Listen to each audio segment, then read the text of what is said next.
The kingdom did not split because of a foreign invasion. It split because of a single conversation. 3 days after taking the throne, Solomon's son Rehoboam stood before representatives from the northern tribes. This is the Exile Dossier, and today we're opening the file on Rehoboam's systemic failure. The northern tribes came with a simple request. Your father made our burden heavy. Lighten it, and we will serve you. Rehoboam answered, My father disciplined you with whips, but I will discipline you with scorpions. Within hours, a united kingdom shattered.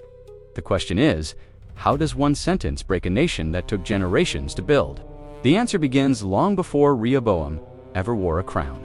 As we saw in Solomon's grid, Israel had been transformed from a tribal confederation into a centralized administrative machine. Tax districts that bypassed tribal boundaries, royal governors answering directly to Jerusalem, forced labor supplying massive construction projects. For nearly 40 years, the system worked, at least on the surface. But pressure was building beneath it. When Solomon died, the northern tribes did not immediately rebel. They negotiated. Gathering at Shechem, they offered loyalty to the Davidic throne under one condition: reduce the burden. The future of the kingdom now rested on the judgment of a single ruler. Rehoboam consulted 2 circles. The elder statesmen who'd served under Solomon advised restraint, serve the people, ease the pressure, earn their loyalty.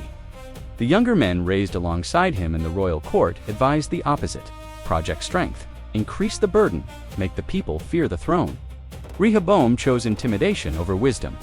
The response was immediate. What portion do we have in David? To your tents, O Israel? 10 tribes walked away.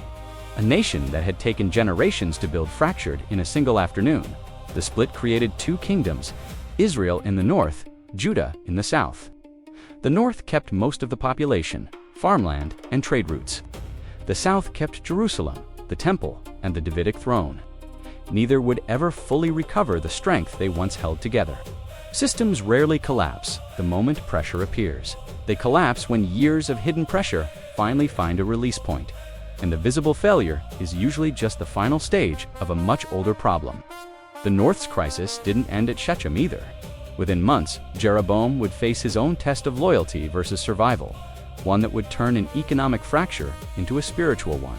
The fracture at Shechem wasn't the first time a system built for order collapsed under its own weight. The Exodus to Conquest master Dossier traces that same forensic pattern through an earlier chapter: the evidence, the sites, the records most teachings skip past. The full case file is in the description. The exile didn't begin when foreign armies crossed the border.